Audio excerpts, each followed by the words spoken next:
que hoje você lida no dia a dia de um plantonista, delegado, e eu vejo que isso não muda muito de um lugar para o outro, é crimes contra o patrimônio, furto, roubo, tráfico, Maria da Penha. Só que Maria da Penha é assim, ó, na frente dos outros. Sério? Muito. Muito. A gente tem uma juíza que também é professora na audiência de custódia, a Lorena Campos, e ela posta os dados da audiência de custódia. Todo dia é a violência doméstica ali no topo. Caramba. Então a gente ainda está caminhando e nós tivemos ainda alterações. A gente, acho que mês passado, falou que todas as DEANs vão ter que funcionar 24 horas, ininterrupto, que eu acho meio ridículo. Porque só 7% dos municípios tem DEAN. Então, eu tô falando pra quem?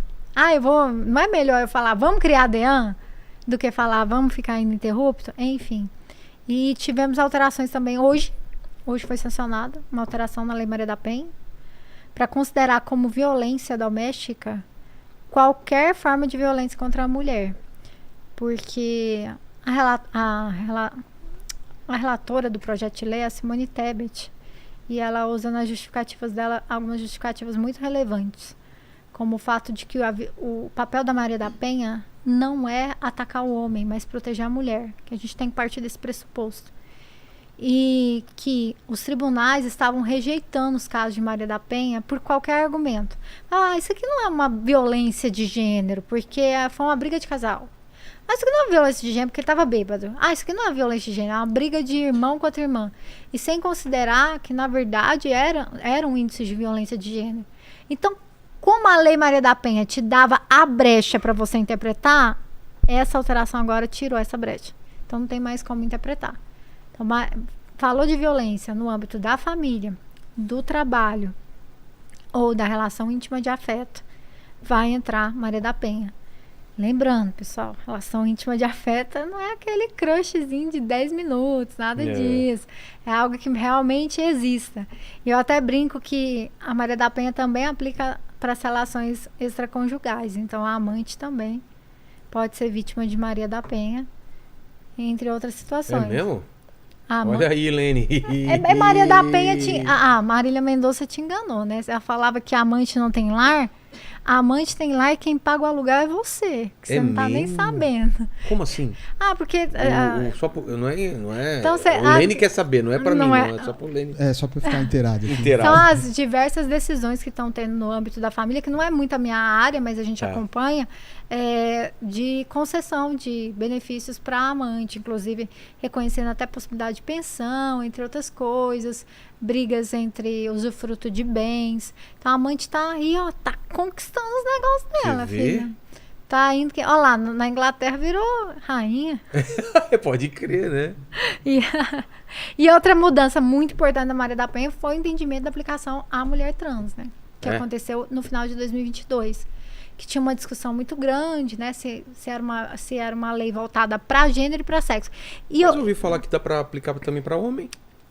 Se ele está sendo vítima de violência. Mais ou menos. É assim.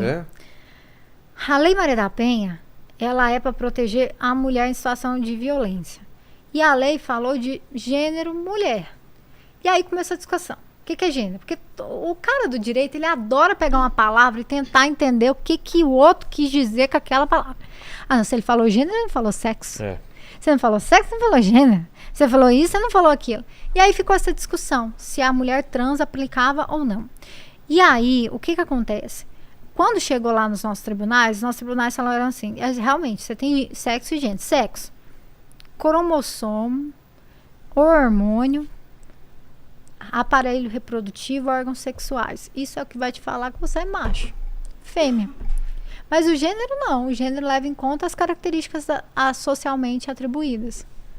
E aí ele ainda aumenta a seguinte questão. Que quando um homem ele aceita todas as características sociais da mulher, ele aceita ser comparado e ser rotulado sempre nas características de fragilidade. Entendi. Tudo que tem a ver com característica feminina é frágil. Tá. Homem não pode chorar porque é coisa de menino. Sei. Fragilidade. Homem não pode fazer isso porque isso é coisa de mulherzinha.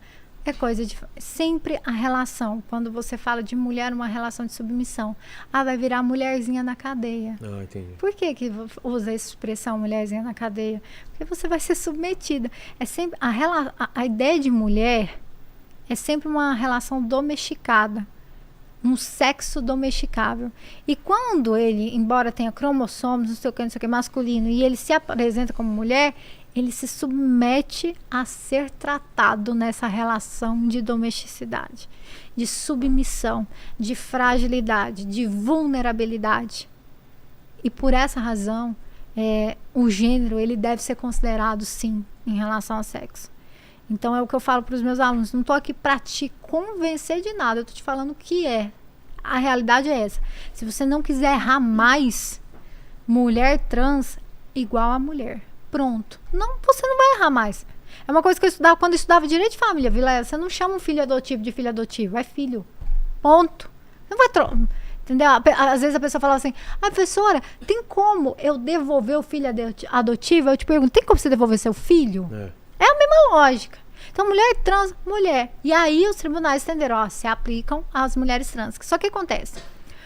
O homem trans, ele tem ali o sexo, possivelmente, sexo biológico feminino. E aí a gente entra numa briga.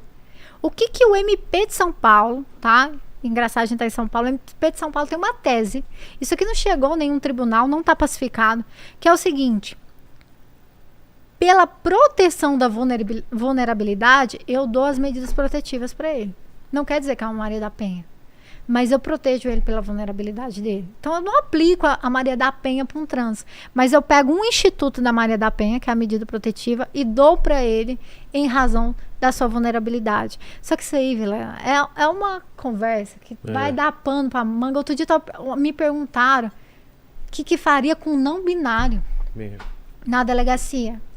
A pessoa chegou lá e falou que é não binário. Aplica ou não a Maria da Penha? Aí eu falei assim, cara... O que é não binário? É que ele não se entende nem do gênero masculino nem do feminino. Eu falei assim, bom, se ele não se entende do gênero feminino, você aplicar uma lei de gênero feminino pra ele é uma ofensa. Então, assim... Mas o Lene, hétero, cis, sofreu violência em casa. Tá. Não é Maria da Penha. Não é Maria da Penha, mas existe um artigo no Código de Processo Penal, que é o artigo 319, que fala que o juiz pode aplicar um monte de cautelar. Inclusive, que é o que vocês mais veem, monitoramento eletrônico, tornozeleira, tal. Esse artigo, ele não se esgota. Tipo, os exemplos que estão lá não são só aqueles. O juiz pode dar o que ele quiser. Nesse caso, num homem igual a ele, a gente pode aplicar a medida protetiva, mas não da Maria da Penha. Entendi. Que é muito comum em idoso.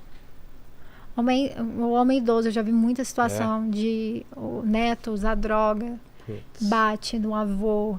E assim, foi uma das situações mais tristes, porque a sistemática da Maria da Penha é muito mais rápida que esse Código de Processo Penal. Muito mais rápida. Ainda que o idoso tenha aí as preferências, as prioridades no processo, não é igual a Maria da Penha. A Maria da Penha é muito rápida. Ou pelo menos é para ser. Por isso que as medidas são protetivas de urgências, para a gente tentar a urgência. Você sabe que hoje, no Distrito Federal, a mulher não precisa ir na delegacia para ter uma medida protetiva de urgência. É mesmo? Ela faz pelo computador.